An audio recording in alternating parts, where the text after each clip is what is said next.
Take 3 for you guys. This is gonna be a little bit different to film. Let's see if I can turn this light on. That might be a little bit better for you guys. But I figured I would try to get a little bit more of a cinematic angle, see how you guys like it, and I'll also talk about something a little bit different today, and that is going to be how I actually ended up getting into strength conditioning. Not even necessarily strength conditioning, but specifically coaching and dunking. I have a little bit of a unique perspective with this just because I've been doing it for a very, very long time. I have been coaching I've been interested in coaching since I was 13.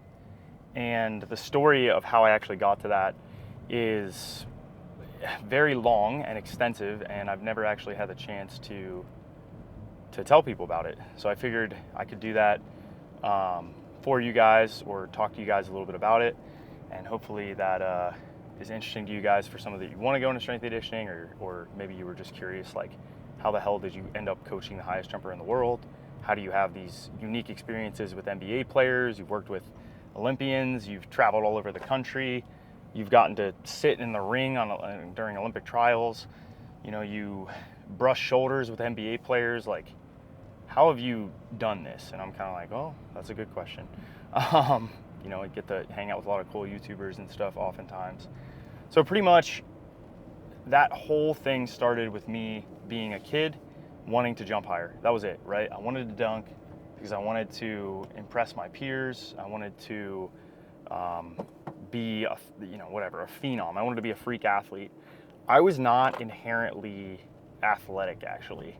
I was maybe a little bit faster than other kids, but I grew up in a very small, farm town.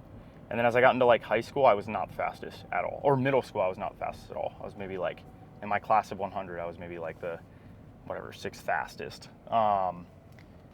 As I got into, actually in middle school, I was way slower. In 7th grade, I was not fast. 8th grade, I kind of hit puberty, developed a little bit, but I was not inherently fast. I think a lot of people think I am, or I was. But as I, kind of realized that I wanted to dunk, because I wasn't as athletic as other kids. I wasn't good at basketball or football. I didn't really stand out in any sport. The only thing I could kind of do was touch a little higher because my arms were longer than other kids on the net. So I was like, oh, it'd be really cool to dunk. That would be a really cool kind of goal to achieve. I think that it would be sick to be 15 and dunking at the time. People talked a lot about Vince Carter and how Vince Carter could dunk when he was, I don't even know how old. I mean, I think he was dunking when he was 15 or 14. And I was like, it'd be crazy if I could do that too. Who knows how good I could get someday if I got to that level when I'm 14 or 15. So I started just reading everything I could online, and slowly but surely kind of became obsessed with jumping higher. When I was 14 or 15, I actually started to, for the first time, I was able to,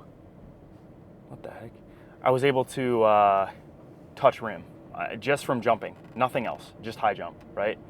So then by the time I'm, in 8th grade, I really become obsessed with jumping, and I start to just research everything and anything I can find on jumping higher. So I looked at the jump manual, I looked at Air Alert, I looked at the Vertical Jump Bible, I looked at Kelly Baggett. I bought all of those programs and did all of those programs, right?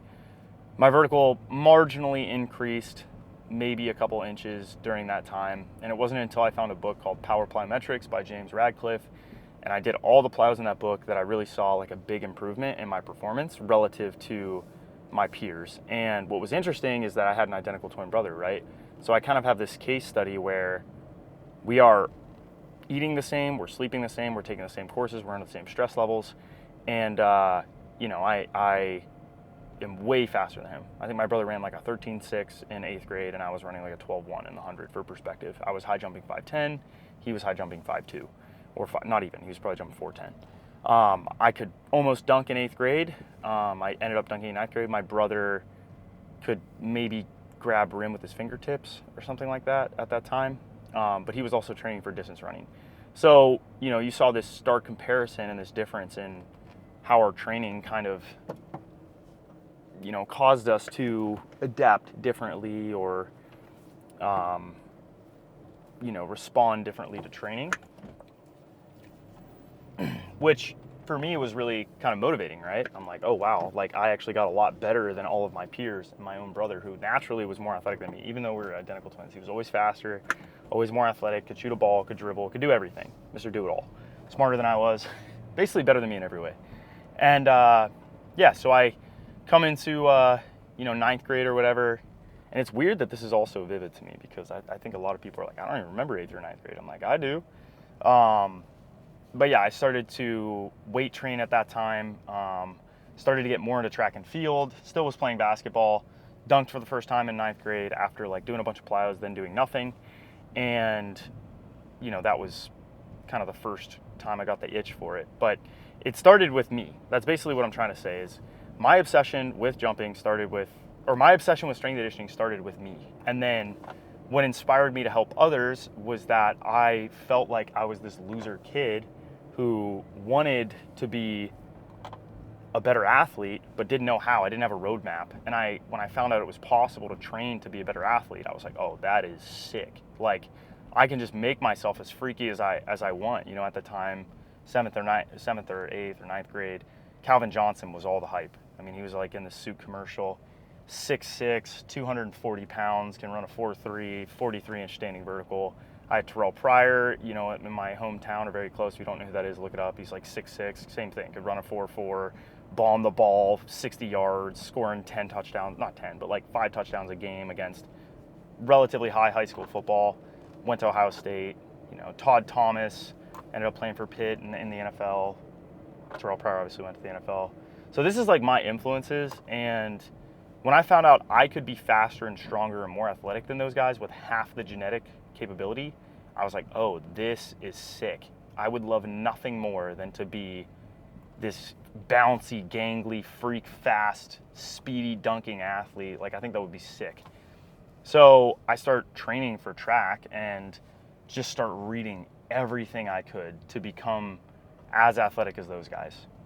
So I start, like I said, I read power plyometrics, and then I started getting into research, and I started reading about tendons. I started reading about strength work. I started reading about, because when you learn about speed and power, those are the things that develop speed and power, right? Is getting stronger, getting more explosive, getting more elastic, and getting your stretch shortening cycle better. And I was like, oh, that's what I want to do.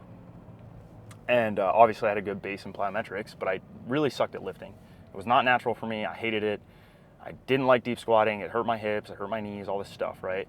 So I'm like, I'm reading all this stuff about like strength conditioning, but I suck at strength work. I'm only good at like plyos, but I know, all the texts I've read is like, you gotta be careful with plyo volume. So I was like, okay, I'll do that. I started to get knee pain around the time I was like probably 14 or something like that, patella pain, just from over jumping, and probably the plyos too. And then I started reading all the research I could possibly find when I was in high school. So I'm reading literally research grade information when I am 15 or 16, like nonstop, all the time, just consuming and consuming and consuming. I didn't get my information from YouTube. I didn't get my information from, Instagram. Instagram wasn't even a thing. Twitter wasn't a thing.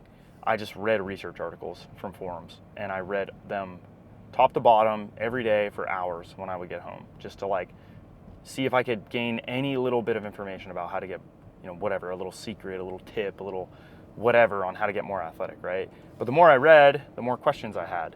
So I also started to realize that all of these programs and all these ways that claim for you to get more athletic didn't really work as well as they said. And I was like, well, what is the actual answer? Like, how do I actually get more athletic? There's so much shit out there, for lack of a better word. I can't find the actual answer. So that's why I turned to research, because I was like, oh, science is like the thing that is actually true.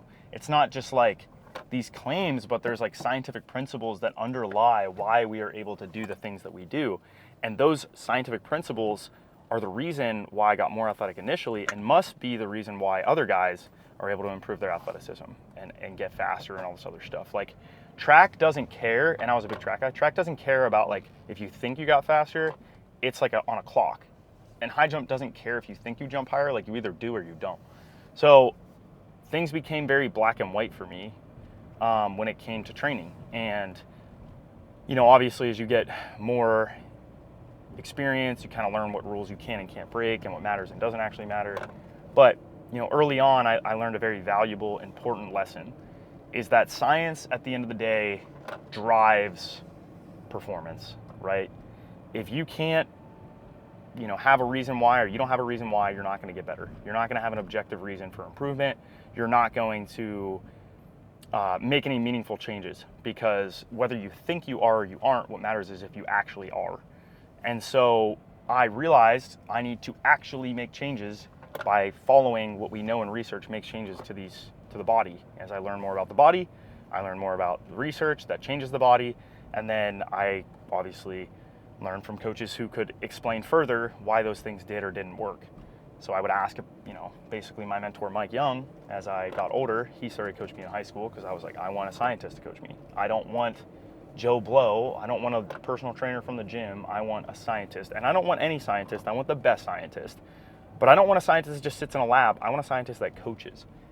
So that's what I found. I found a biomechanist. And this biomechanist looked at the biology of humans and the forces, and then basically mentored underneath this track coach that was the best in the world, Bruce Schexnayder. And honestly, I got kind of lucky, like, in being very fortunate. I mean, I didn't get lucky because I had to do the groundwork to figure out like who was the best or whatever.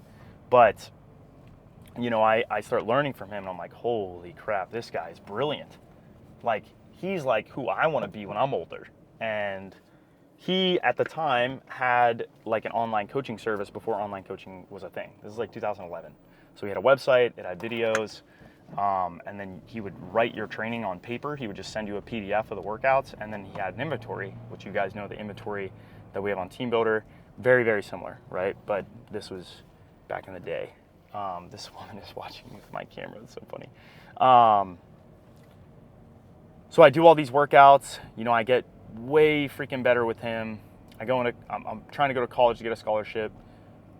I end up hurting my back and hurting my knee, my meniscus, my first year of college. And I'm like, well, I can't really compete anymore, but I love track. I love human performance. I started with dunking, but now I'm just obsessed with being a freak athlete. Like, that's what I want to learn how to do. And so I end up interning with Mike, and all along, like, in the back of my head, I had this financial insecurity of, oh, how am I ever going to provide for myself or my wife and still do what I love? Because I saw my parents do a job that they hated every day, and I was like, I don't want that. I know that, but I still want the stability of, you know, knowing I can provide for myself. So my uncle at the time was like a PT, was kind of involved in, not really even real estate, but he had a PT practice, all this other stuff. And he told me, he's like, John, if you're the best at what you do, actually the best, then you'll never work. You know, you love what you do, and you're the best at what you do. You'll never work a day in your life, and you'll eventually get paid. So figure out whatever you want to be the best at, and go be the best at that. And someone will pay you to do it. And I was like, best advice I ever got. So I start, you know, being the best coach when I was very young. And that carried me, and that thought, that lesson, I still carry with me to this day. And I'm still driven to be the absolute best I can possibly be. You know, I think as I get older, I think maybe I'd be like, oh, you know, maybe I am, maybe I'm not. For a period there, when I was really on my shit or whatever, like, I was like, man, I'm actually pretty nice with this. A lot of people got upset. Didn't become worth talking about, but I still like to think I'm pretty freaking good at what I do. You know, and I'm always learning and improving and stuff like that. Anyways, so fast forward back to the kind of story here. So I'm backing up. So I get through college, I finish in 3 years. I'm super, super academically motivated because, again, my goal is to be the best. So I'm like, how do I be the best? I have to be around the best. So I go intern with this guy, Mike Young, who I was like, this guy's brilliant. I basically forced my way into being his mentee, which is kind of funny. But it worked, and Mike mentored me for a long time. I got my master's degree in sports science. So I had a master's degree in 5 years. I was 22, 21, 22, had a master's degree in sports science. Pretty good, right? you know, some of you might be 21 and like, shit, I can't imagine having a master's degree. But I had my master's degree, and I still was not really well known. At this point, I'd interned in Phoenix with like a track and field group called Altis, worked with Dan Paff, another legendary coach, one of the best in the world. And then, you know, I'd worked under Mike, who was like Boo's little protege. So I'm like Mike's little protege under Boo, you know, in a way, but still worked with Dan, who mentored Boo. Long coaching tree, doesn't matter. It does matter, but I won't bore you guys. So I'm getting all this experience, right? And I'm learning. And one of the big things I did, and one of the biggest other lessons I would say that I would tell other people is if you want to learn, ask fucking questions. Questions are the easiest way to learn. It is one of the best ways to learn. And ask high-level questions and ask them to experts. Don't ask them to people who don't know what they're talking about. But find someone that you trust who knows the research and knows the science behind it and ask them questions.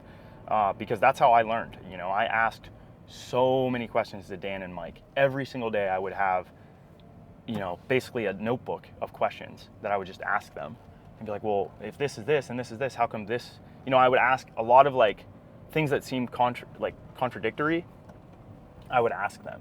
I'd be like, well, you know, if power work is so important and specificity is so important, why can't I, or, you know, one specific question I remember asking actually was a good one. I was like, well, how come this athlete Drake at the time, and Drake, if you're watching this, Drake Webster, what's up? But I asked Mike and I was like, how come Drake can't jump high? How come he doesn't have a high vertical? He squats more than I do. He power cleans more than I do. He's more powerful than I am. He's faster than I am. You know, how come he doesn't jump higher than me? How come his vertical is not higher than all these other guys? And Mike condescendingly looked at me. He's like, he's fat. And I was like, what? But I would ask those types of questions all the time. And sometimes I would piss Mike off. Like, Mike was really annoyed with that question. He's like, well, he's fat. He was saying he's big relative to his force production, you know? And I'm like, well, what if I even might have said, well, what if he got down in weight? How come he wouldn't jump as high? Now I know the answer to that question. But for a long time, that didn't make sense to me. It's like, how can you be faster, more explosive, stronger, and not jump higher? You know, it just doesn't make sense. I know the answer now to that. But I would ask those questions really, really often. And those types of questions were what kind of drove me to become a better coach. Like, it made me just way more knowledgeable. So that'd be the second thing I would say. Be the best. Figure out what you want to be the best at, what you love, and be the freaking best at it. And two, find the best out there, surround yourself with those people, and ask them a list of questions every day. At the end of the day, have 10 questions, write them down in your notebook, and ask hard questions. And the last thing I would say is do research on your own, because that was something I did that a lot of other people don't do and still don't do. But read fucking textbooks, man. If you're interested in cameras, go buy a book about cameras and read the textbook. Read the book about cameras. Like, that's going to give you a better start than anything else. And then go get hands-on experience. Find someone who's great with cameras and then go spend time with them. Like, that's going to make you better with cameras than anything else. Same thing's true of coaching or anything you want to do. Find the best person you possibly can. Work for them for free, man. Like, be like, hey, look, I will literally do nothing. I'll freaking carry the bags around. I don't even care. I just want to work with you. You will end up getting so much value out of that just from like being their little minion or whatever than you could ever imagine. And that is actually definitely something I would tell anyone who wants to get good at anything is find the best, be around the best, work for free until you're as good as they are. And you will be successful. So, you know, as you guys know, I started the business, or started coaching Isaiah and Austin, and it's kind of history from then. You know, I mean, there's a lot of athletes I've worked with. I've got to work with, you know, we started Airstrike in 2017 with Jay Clark, and then was like, I want to do personalized coaching, individualized coaching. I like it better. You know, I think it works better. I don't like selling programs. I just don't like it. I want to do individualized programs or individualized coaching week to week or month to month. So yeah, it's pretty much how THP came to be. You know, it started with me wanting to get insanely good at track, and before that it was dunking, and now it's kind of back to dunking. But in general, my passion is just making freak athletes. It's really what it is. That's how I ended up here. You know, if you guys are interested in that, you guys can always ask me questions. You know, I'm more than happy to help, but I love what I do. Super fortunate to like do it every day of my life and get to help guys you know, like the people watching this. Hopefully you guys enjoy the content I put out. You know, I'm not like the biggest creator. I'm not the most popular guy. I'm not, you know, whatever. But I'm trying to stay consistent with what I'm doing, and hopefully, you know, something happens, something comes together, you know, for the business. I've always, you know, I still haven't fully achieved my dreams. I would really like to, I mean, coaching the highest jumper in the world is cool, don't get me wrong. But I've always wanted to, I've really wanted to coach an NBA player or an NFL player. Like, that is really a dream of mine. It hasn't been realized yet. So if you're an NBA player and you're watching this, or you know you're a guy who knows an NBA player that wants someone to coach them, I mean, hell, I would move to coach that person. So yeah, if you guys see this, or anyone sees this, and they are looking for a high-level coach, and you guys think I'm good at what I do and I could help them, tell them to reach out, or, you know, reach out for me on my behalf if they're actually an NBA player. But yeah, this was fun, guys. I'll edit this up, put it up, I'll label it, you know, how to be the best at, how I got to be the best in my respective trade or whatever. And yeah, I will talk to you guys probably tomorrow. Yeah, no, I'll make a video tomorrow. General work today. Oh yeah, my hamstring, a brief update. I'm just gonna do isos for it. It's more external rotation than my hamstring. So if you have hamstring issues, try external rotation isos. Pretty easy. You can just kind of like do a pitch and stretch more or less, and then push in to your leg. That's like a very easy way to do it. But yeah, hopefully you guys like this different setup. I'm gonna stabilize this. Hopefully it'll look good. So peace out, guys.